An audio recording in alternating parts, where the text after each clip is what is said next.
যদি বাড়িতে বসে থাকতে পারে সেখানে আমার বলার কিছু নাই। এই দেশটা আমরাই সংস্কার করব। আন্দোলন এটা আমরা সফলতা না নিয়ে আসতাম না, সেটা হোক 5 তারিখে হয়ে গেছে আলহামদুলিল্লাহ, কিন্তু সেটা যদি আরও 1 মাস লাগতো আমরা স্টুডেন্টরা ইনশাল্লাহ মাঠে থাকতাম। তারা বিপদে পড়েছে, মানে আমার সমস্ত বাংলাদেশ বিপদে পড়েছে। তোর একটা জায়গায় নামছে একটা আন্দোলন নিয়ে, ওই জায়গায় আমাদেরও থাকা লাগবে। তা আমি চিন্তা করলাম যে আমার হাতে যে মাধ্যমটা আছে এবং আমি যেভাবে মানে ভালোভাবে বলতে পারবো, আমার ওটা ইউজ করা উচিত।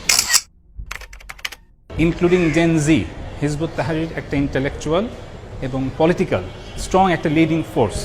তো ডেফিনেটলি আমরা মাঠে ছিলাম। হিজবুত তাহরির বা যে কোনো সংগঠন যদি তার অবস্থান ব্যক্ত করতে চায়, পরিষ্কার করতে চায়, সে সুযোগ আছে। তারা সরকারের সাথে কথা বলুক, আলোচনা করুক। মার্কিন যুক্তরাষ্ট্রের স্টেট ডিপার্টমেন্টের সাবেক কর্মকর্তা, সাইবার সিকিউরিটি বিশেষজ্ঞ মাইক বেঞ্চ এবং মার্কিন রক্ষণশীল রাজনৈতিক ভাষ্যকার ষড়যন্ত্রতাত্ত্বিক কার্লসনের পডকাস্টে বাংলাদেশ প্রসঙ্গে বেশ কিছু বিষয় উঠে এসেছে। বিশেষ করে 2024 সালে বাংলাদেশে সরকার পতনে বাইডেন প্রশাসনের জড়িত থাকার বিষয়। এক্ষেত্রে বাইডেন প্রশাসন মার্কিন গোয়েন্দা সংস্থা সিআইএ এর প্রক্সি সংগঠন ইউএসএইড, আইআরআই দ্বারা বাংলাদেশে বিশাল পরিমাণ অর্থ ঢেলেছে। অর্থায়ন করা হয় মিডিয়া, সাংস্কৃতিক কর্মী, র্যাপার, হিজড়া, সমকামী, ট্রান্সজেন্ডার, রেডিক্যাল গ্রুপ, জঙ্গি সংগঠন, সন্ত্রাসী গ্রুপ, সোশ্যাল মিডিয়া ইনফ্লুয়েন্সার, শিক্ষক এবং শিক্ষার্থীদের উপর। বলে রাখা ভালো যে মাইক বেঞ্চ এবং টাকার কার্লসনের আলোচনাটি ইতিমধ্যে ইলন মাস্ক তার এক্স অ্যাকাউন্টে শেয়ার করেছেন। টাকার কার্লসন একজন প্রভাবশালী সাংবাদিক ও ডোনাল্ড ট্রাম্পের ঘনিষ্ঠ ব্যক্তিও বটে। কথার কথা যদিও বা বলি যে ইলন মাস্ক ও মিস্টার কার্লসন রাজনৈতিক প্রতিহিংসার বশে বাইডেন প্রশাসনের দুর্নামে পডকাস্টটি আয়োজন করে ছড়িয়েছেন। সেক্ষেত্রে আচ্ছা চলুন দেখি মিস্টার মাইক বেঞ্চ বাংলাদেশ প্রসঙ্গে যে অভিযোগগুলো করেছেন আসলেই কি আইআরআই ও ইউএসএইড বাংলাদেশে অর্থায়ন করেছিল কিনা, তাতে যাদের উপরে অর্থায়ন করার কথা বলেছে তাদের কোনো প্রকার সম্পৃক্ততা পাওয়া যায় কিনা। মাইক বেঞ্চের মতে ইউএসএইড বাংলাদেশের সরকার পতনে অর্থায়ন করে 2018 সালের সময় থেকে। এক্ষেত্রে আমরা যদি বাংলাদেশে ইউএসএইড এর কার্যক্রম দেখি তবে লক্ষণীয় যে বাংলাদেশের বৃহত্তর এনজিও প্রতিষ্ঠান ব্রাকের সঙ্গে ইউএসএইড বাংলাদেশ আমেরিকা মৈত্রী প্রকল্প ঘোষণা করে ফেব্রুয়ারি 2024 সালে। এতে 5 বছরে $48 মিলিয়ন বিনিয়োগের পরিকল্পনা করা হয়েছিল। ব্রাকের নাম কেন আনলাম সেটিও বলছি। মাইক বেঞ্চ বললেন, ট্রান্সজেন্ডার, হিজড়া ও সমকামী সম্প্রদায়ের উপর আইআরআই, ইউএসএইড অর্থায়ন করে বাংলাদেশে অস্থিরতা সৃষ্টি করে। এক্ষেত্রে আমরা যদি লক্ষ্য করি তবে দেখতে পাই 2024 সালের 29শে জানুয়ারি জাতীয় সেমিনার 2024 নামক অনুষ্ঠানে ব্রাক বিশ্ববিদ্যালয়ের শিক্ষক আসিফ মাহতাব সমকামিতা এবং ট্রান্সজেন্ডার বিষয়ক একটি গল্পের পাতা ছিঁড়ে ফেলেন। এর পরিপ্রেক্ষিতে গোটা দেশের মানুষ 2 ভাগে ভাগ হয়ে যায়। এক পক্ষ আসিফ মাহতাব এবং অন্য পক্ষ সমকামী বা ট্রান্সজেন্ডারদের অধিকারের পক্ষপাত হয়ে পড়ে। দেশ জুড়ে হইচই রব উঠলে ব্রাক বিশ্ববিদ্যালয় আসিফ মাহতাবকে চাকরিচ্যুত করেন। আরও ইন্টারেস্টিং ব্যাপার যে এই ঘটনায় বাংলাদেশের ট্রান্সজেন্ডার কমিউনিটির সদস্যরা দাবি করেছিলেন তারা নিরাপত্তাহীনতায় ভুগছেন। আসিফ মাহতাবের বক্তব্য মানুষের মধ্যে ট্রান্সজেন্ডার নিয়ে বিদ্বেষ আরও বাড়িয়ে দিবে। আপনার মনে হতে পারে শিক্ষক আসিফ মাহতাব, ব্রাক বিশ্ববিদ্যালয়, ট্রান্সজেন্ডার কমিউনিটি, শিক্ষার্থী এরা সবাই আলাদা আলাদা, কিন্তু না, এনারা সবাই ইউএসএইড, আইআরআই দ্বারা অর্থায়নকৃত সদস্য। কিন্তু একই নাটকে অভিনয় করেছেন ভিন্ন রোলে। একদল সরকারের পক্ষে থেকে অন্য দল সরকারের বিরোধিতা করে মানুষকে উত্তেজিত করেছিল। আমরা আরো গভীরে যেতে চাই। 2023 সালের 26শে নভেম্বর নর্থ সাউথ বিশ্ববিদ্যালয়ের উইমেন্স ক্যারিয়ার কার্নিভাল অনুষ্ঠানে হো চি মিন ইসলাম নামে এক ট্রান্সজেন্ডার নারীকে যোগ দিতে না দেওয়ায় বিশ্বব্যাপী ব্যাপক ক্রিয়া ও প্রতিক্রিয়া দেখা যায়। হো চি মিন ইসলাম ছাড়াও প্রোগ্রামে ছিলেন ব্রাক মাইক্রো ফাইন্যান্সের gender inclusion and women entrepreneurship ইউনিটের সিনিয়র ম্যানেজার কাশফি বিনত আহমেদ, ছিলেন আজমেরি হক বাঁধন, সিরকোট ব্যান্ডের সুমি। নামগুলো খুব পরিচিত না? আসছি সেই প্রসঙ্গে।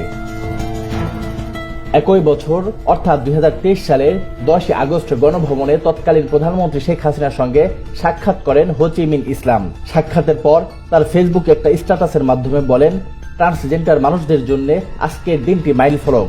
বেশ দম্ভের সঙ্গেই বলেন, অস্ত্রোপচার করে পুরুষ থেকে নারী হয়েছি, গোপন করার কিছু নেই। এই যে ব্যাপারগুলো। এরপর নর্থ সাউথ বিশ্ববিদ্যালয়ে হো চি মিনকে ঘিরে বেশ তুলকালাম কাণ্ড। এগুলোর মাধ্যমে শেখ হাসিনার প্রতি জনমনে একরকম ধর্মীয় বিদ্বেষের ভাবধারা সৃষ্টি করা হয়েছে মাত্র। অর্থাৎ মেসেজটা এই যে আওয়ামী লীগ সরকারের সরাসরি সমর্থনেই ধর্মীয় মূল্যবোধের এদেশে ট্রান্সজেন্ডার ছড়ানো হচ্ছে। বাংলাদেশে আরও একজন ট্রান্সজেন্ডার নারীকে নিয়ে বেশ হইচই হয় 2021 সালে। নাম তার তাসনুভা আনান শিশির। বাংলাদেশে প্রথম ট্রান্সজেন্ডার নারী উপস্থাপিকা হিসেবে বাংলাদেশনে যাকে পরিচয় করিয়ে দেওয়া হয়। মজার বিষয়, তারা দুইজনই ব্র্যাক বিশ্ববিদ্যালয়ের শিক্ষার্থী এবং বাংলাদেশের ট্রান্সজেন্ডার কমিউনিটিকে প্রতিনিধিত্ব করেন। আরও মজার বিষয়, জুলাই অভ্যুত্থানে একদম সামনের সারি থেকে নেতৃত্ব দিয়েছিলেন হিজড়া সম্প্রদায়, ছিল ট্রান্সজেন্ডার সম্প্রদায়ের সমর্থন। আরও মজার বিষয় যে ট্রান্সজেন্ডার সম্প্রদায়ের বিপ্লবীগণ মার্কিন যুক্তরাষ্ট্রে বেশ আরামে জীবনযাপন করছেন। বলে রাখা ভালো, IRI এর অর্থায়নে ট্রান্সজেন্ডার সম্প্রদায়ের নাচ, শর্ট ফিল্ম সহ নানা কর্মসূচি 2018 থেকে 2024 এই সময়টাতে অনুষ্ঠিত হয়। বিহারি LGBTQ কমিউনিটি থেকে 77 জন অ্যাক্টিভিস্ট এবং 326 নাগরিক নিয়ে তারা আলাদা টিম গঠন করে বছরব্যাপী কার্যক্রম চালায়। এদিকে 2020 সালে বাইডেন প্রশাসন বাংলাদেশে ট্রান্সজেন্ডারদের ড্যান্স ফেস্টিভ্যালের জন্য $2.7 মিলিয়ন অনুদান দেন। 2024 সালের শুরুতে জানাজানি হলে মার্কিনীদের মধ্যে যা বেশ ক্ষোভের বহিঃপ্রকাশ ঘটায়, যেটা বাংলাদেশের প্রিন্ট মিডিয়াগুলো সাংবাদিকেরাও কৌশলে চেপে যায়। মাইক বেঞ্জের ভাষ্যে জুলাই আন্দোলনে ব্যবহার করা হয় সাংস্কৃতিক কর্মীদের। কারা এই সাংস্কৃতিক কর্মী? লক্ষ্য করলেই দেখবেন আন্দোলনে সামনে থেকে নেতৃত্ব দেয়া আজমেরি হক বাঁধন সহ আরো অনেকেই। বাঁধনের কথা উল্লেখ করলাম কারণ আপনাদের হয়তোবা মনে আছে, রেহেনা এবং খুফিয়া দুটি সিনেমা নিয়ে বাংলাদেশে তীব্র ইসলামিস্টদের মধ্যে বিরূপ প্রতিক্রিয়া দেখা দেয়। বিশেষ করে খুফিয়া সিনেমায় সমকামিতা নিয়ে হইচই হলে বাঁধনের পক্ষে এসে দাঁড়ায় ধর্মনিরপেক্ষ এবং আওয়ামী লীগপন্থী নেতাকর্মীরাই। আরো গভীরভাবে বলি, বাঁধনকে কখনো সাবেক মন্ত্রী ডাক্তার দীপুমণি, সাবেক ICT প্রতিমন্ত্রী জুনাইদ আহমেদ পলক, আওয়ামী লীগ নেত্রী তারানা হালিমের সঙ্গে প্রায়শই দেখা গেছে। 2018 সালে নির্বাচনে আওয়ামী লীগের পক্ষে এবং 2020 সালে ঢাকা উত্তর সিটি কর্পোরেশন নির্বাচনে আওয়ামী লীগ প্রার্থী আতিকুল ইসলামের প্রচারণায় অংশ নেন বাঁধন। এই যে ব্যাপারগুলো, এসবের মাধ্যমে বাঁধন একদিকে নিজেকে আওয়ামী পন্থী হিসেবে জাহির করতে পেরেছেন, অন্যদিকে জুলাই অভ্যুত্থানে একটা ভাবে যোগ দিয়ে একটা মেসেজও দিয়েছেন। আওয়ামী লীগ সমর্থক হলেও আওয়ামী লীগের অন্যায়ে তিনি চুপ করে থাকতে পারেন না। জনগণ বুঝেছে, আরে আওয়ামী লীগের সমর্থকই যখন আওয়ামী লীগের বিরুদ্ধে, তখন আওয়ামী লীগ নিশ্চয়ই মস্ত বড় কোনো অন্যায় করেছে, আর তো ঘরে থাকা যায় না। বলে রাখা ভালো যে শেখ হাসিনার পতনের 40 দিন পূর্তি উপলক্ষে বাঁধনেরা গরু জবাই দিয়েছেন। এমনকি বঙ্গবন্ধুর মুরাল ভাস্কর্য ভাঙার পর তার জবাব ছিল এমন, বঙ্গবন্ধুর অপমানে তার 2 সন্তানই দায়ী। মাইক বেঞ্চ বললেন, জুলাই অভ্যুত্থানে নিষিদ্ধ সংগঠন যেগুলোকে মার্কিন সরকার ধ্বংস করতে চায় এমন জঙ্গি সংগঠনের উপর অর্থায়ন করা হয়। জুলাই অভ্যুত্থানে কি এমন কোনো নিষিদ্ধ সংগঠন ছিল? উত্তর হবে হ্যাঁ। বিবিসি বাংলাকে দেয়া এক সাক্ষাৎকারে নিষিদ্ধ সংগঠন হিজবুত তাহরির অনলাইনের মূল সমন্বয়ক নর্থ সাউথ ইউনিভার্সিটির প্রাক্তন শিক্ষার্থী ইমতিয়াজ সেলিম প্রকাশ্যে দাবি করে বলেন, ইনক্লুডিং জেএনজি হিজবুত তাহরির একটি ইন্টেলেকচুয়াল এবং পলিটিক্যাল লিডিং ফোর্স। ডেফিনেটলি আমরা মাঠে ছিলাম, কিন্তু এই আন্দোলনটা কোনোভাবেই যাতে কালার না হয় এবং কোনোভাবে যাতে এটাকে কেউ প্রভাবিত করতে না পারে, আমরা খুবই সতর্কতার সাথে উইদাউট আওয়ার ব্যানার আমরা মাঠে ছিলাম। ইমতিয়াজ সেলিমের বক্তব্যে উঠে আসে 3টি প্রধান প্রাইভেট বিশ্ববিদ্যালয়ের নাম, নর্থ সাউথ, ব্র্যাক এবং ইস্ট ওয়েস্ট ইউনিভার্সিটি। মাইক বেঞ্চ বললেন, জুলাই অভ্যুত্থানে অর্থায়ন করা হয় শিক্ষার্থী ও শিক্ষকদের উপর। জুলাই আন্দোলনের সময় পাবলিক বিশ্ববিদ্যালয়ের হলগুলো খালি করলে হঠাৎ করে প্রাইভেট বিশ্ববিদ্যালয়ের শিক্ষার্থীরাই আন্দোলন চালিয়ে নেয়। 5ই আগস্টের পর খোদ প্রাইভেট বিশ্ববিদ্যালয়ের শিক্ষার্থীরা এক ইন্টারভিউতে দাবি করেন, যে কোনো মূল্যেই শেখ হাসিনাকে উৎখাত করাই ছিল তাদের প্রধান উদ্দেশ্য। এদিকে প্রাইভেট বিশ্ববিদ্যালয়ের শিক্ষার্থীদের উপর সরকার অ্যাকশন নিলে তাতে প্রতিবাদ জানিয়ে ওই আন্দোলনে সংহতি জানায় ব্র্যাক বিশ্ববিদ্যালয়ের 326 জন শিক্ষক। মাইক বেঞ্চ বললেন, শেখ হাসিনার পতনে র্যাপার এবং সোশ্যাল মিডিয়া ইনফ্লুয়েন্সারদের উপরেও অর্থায়ন করা হয়। এমন কোন র্যাপার বা সোশ্যাল মিডিয়া ইনফ্লুয়েন্সার কি আছে উত্তর হবে জি আছে। র্যাপ সঙ্গীত তরুণ যুবকদেরকে আন্দোলনে বেশ খেপিয়ে দিয়েছিল। র্যাপার হান্নানের আওয়াজ ওড়া, সেজানের কথা ক, তৌফিকের এ দায় কার, এই র্যাপ গানগুলো পরিকল্পিতভাবে ভিন্ন উদ্দেশ্যে তৈরি করা হয়েছে। এতে অর্থায়ন থেকে শুরু করে লিরিক্স সাজানো সবকিছু হয়েছিল ইউএসএইড IRI নির্দেশেই। মাইক বেঞ্চ ইতিমধ্যেই তার এক্স অ্যাকাউন্টে তৌফিকের ওই গানটি শেয়ার দিয়ে পরিকল্পনার কথা বলেছেন। এদিকে সোশ্যাল মিডিয়া ইনফ্লুয়েন্সারদের মধ্যে সবার আগে আন্দোলনে যোগ দিয়ে সামনের সারিতে ছিলেন সালমান মুক্তাদির। বলে রাখা ভালো যে সালমান মুক্তাদির তার অভদ্র প্রেম মিউজিক ভিডিওর দায়ে দেশে বেশ বিতর্কিত হয়েছিলেন। ব্যক্তিবর্গই যখন আন্দোলনের সামনে এসেছিল তখন তরুণদের মধ্যে একটা তাড়না লক্ষ্য করা গেছে। এতদিন যাকে খারাপ বলেছি আমরা, আজ সেও দেখে আমাদের পক্ষে, আর তো ঘরে বসে থাকা যায় না। মাইক বেঞ্চের পডকাস্টে আরো একটি বিষয় উঠে আসে। IRI 2019-20 সালের দিকে একটি রিপোর্ট সাবমিট করে, যেখানে তারা বিএনপিকে সমর্থনের কথা উল্লেখ করে এবং দেশকে অস্থিতিশীল করে তুলতে বলে। যদিও বিএনপি জনগণকে সংগঠিত করতে ব্যর্থ হয় এবং 2018 নির্বাচনে পরাজিত হয়। ব্যাপারটি অর্থায়ন করা পক্ষদের পাশাপাশি হিলারি ক্লিন্টন পক্ষকে নিঃসন্দেহেই আরো ক্ষুব্ধ করে তোলে।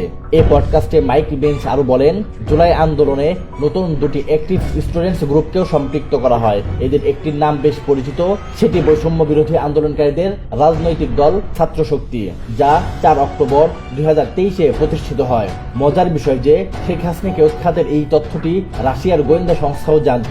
ফলে 2024 সালে বাংলাদেশের জাতীয় নির্বাচনের আগে 2023 সালের 15 ডিসেম্বর রাশিয়ার পররাষ্ট্র মন্ত্রণালয়ের মুখপাত্র মারিয়া জাখারোভা বিশেষ সতর্কবার্তায় বলেছিলেন, বাংলাদেশে একটি আরব বসন্ত ঘটাবে CIA।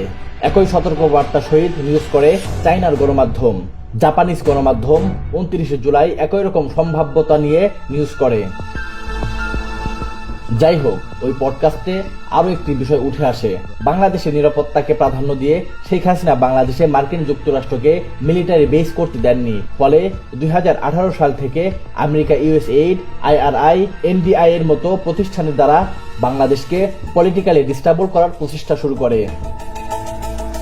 প্রসঙ্গত যে 2024 সালের 27-28 জুন ফিলিপাইনের ম্যানিলায় ইউনুস সেন্টারের উদ্যোগে সোশ্যাল বিজনেস ডে সম্মেলন অনুষ্ঠিত হয়। সেখানে উপস্থিত ছিলেন ডক্টর ইউনুস, আসিফ নজরুল, শহীদুল আলম, লামিয়া মুর্শেদ, ফরিদা আখতার, আব্দুল হান্নান। এই সম্মেলনটি আন্দোলন ত্বরান্বিত হবার ঠিক এক সপ্তাহ আগেই অনুষ্ঠিত হয়। মজার বিষয় কি জানেন? এই সম্মেলনের আয়োজক ফিলিপাইনের NWTF নামক একটি NGO প্রতিষ্ঠান, যারা ফিলিপাইনে USAID এর মূল পার্টনার। ইউনুস সেন্টারের সাথে NWTF মিলে এই সোশ্যাল বিজনেস ডে আয়োজন করেছিলেন, যারা বিভিন্ন সময়ে USAID থেকে ফান্ডিংও পেয়ে থাকেন। ডক্টর ইউনুস ইন্টারিম সরকারের প্রধান উপদেষ্টা, আসিফ নজরুল আইন, বিচার ও সংসদ বিষয়ক উপদেষ্টা, ফরিদ আখতার মৎস্য ও পানি সম্পদ উপদেষ্টা, লামিয়া মুর্শেদ প্রধান উপদেষ্টার কার্যালয়ে টেকসই উন্নয়ন লক্ষ্যমাত্রার প্রধান সমন্বয়কারী, আব্দুল হান্নান বর্তমানে তিনি গ্রামীণ ব্যাংকের পরিচালনা পর্ষদের চেয়ারম্যান হিসেবে দায়িত্ব পালন করছেন। এসব বিষয় আরো খুলে বলার নিশ্চয়ই প্রয়োজন নেই।